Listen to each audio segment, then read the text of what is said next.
ख़बर ॾींदासीं। दादू मां दादू वेझो ॻोठ शाहनवाज़ मस्तोई में ज़मीनी तकरार ताबिन धुरनि में झेड़े दौरान एक ॼणे खे मुबैना तौर बाहि ॾियण जी कोशिश कई वई आहे। ज़ख़्मी नूर मोहम्मद मस्तोई जे वारसनि पारां मुख़ालिफ़िन ख़िलाफ़ प्रेस क्लब वारो धरणो हयो आहे, जंहिं दौरान नारेबाज़ी कई वई आहे। एहतजाज कंदड़नि जो चवणु आहे त ज़मीनी तकरार तां रशीद रफ़ीक ऐं ॿियनि ॻोठाणनि खे साड़े मारण जी कोशिश कई वई आहे। नाज़रीन, ख़बर ॾियूं पिया दादू मां दादू वेझो ॻोठ शाहनवाज़ मस्तोई में ज़मीनी तकरार ताबिन धुरनि में झेड़े दौरान एक ॼणे खे मुबैना तौर बाहि ॾियण जी कोशिश कई वई आहे। ज़ख़्मी नूर मोहम्मद मस्तोई जे वारसनि पारां मुख़ालिफ़नि ख़िलाफ़ प्रेस क्लब वारो धरणो हयो वियो आहे, जंहिं दौरान नारेबाज़ी कई वई आहे। एहतजाज कंदड़नि जो चवणु आहे त ज़मीनी तकरार तां रशीद रफ़ीक ऐं ॿियनि ॻोठाणनि खे साड़े मारण जी कोशिश कई वई आहे।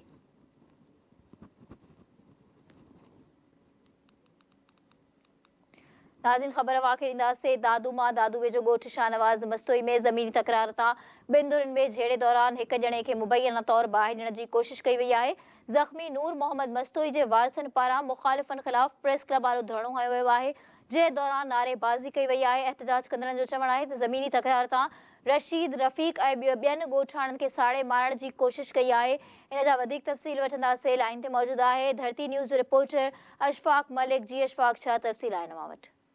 जी बिल्कुल, मां तव्हांखे ॿुधाईंदो हलां त दादू वेझो शाहनवाज़ मस्तोई जो ॻोठु आहे, उते हिकु जेको ज़मीन जे पुराणे तकरार सां हिकु नौजवान खे उन्हनि बाहि ॾेई खाइण जी जेको कोशिश कई आहे। उनजे वारसनि उन ज़ख़्मी नौजवान खे खणी दादू प्रेस क्लब जे आॾो सख़्तु एहतजाज कंदे तव्हांजो आहे त असांजो जवाबदारनि सां पुराणो ज़मीन जो तकरार हलंदड़ आहे। पर जेको असांजा जेको पुलिस नौजवान जेको असांजो ज़मीन ते वियो त उनजे जेके जवाबदार आहिनि उन्हनि असांजे नौजवान खे पकिड़े मथां पेट्रोल हारे खेसि बाहि ॾियण जी कोशिशि कई आहे। उन्हनि चयो त असांजो नौजवान बि ज़ख़्मी थियो आहे। हिननि चयो त असां अहिड़ी NC हद जे थाणे ते दाख़िल कराई आहे, पर पुलिस जेको आहे सो उन्हनि जे ख़िलाफ़ कार्रवाई न पई करे। मजबूर थी असां प्रेस क्लब जे आॾो एहतजाज कयो आहे। हिननि IG सिंध ऐं DIG हैदराबाद खां नोटिस वठण जो मुतालबो कयो आहे। जी अशफ़ाक़, जी वॾी महिरबानी तफ़सील खां आगाह करण लाइ।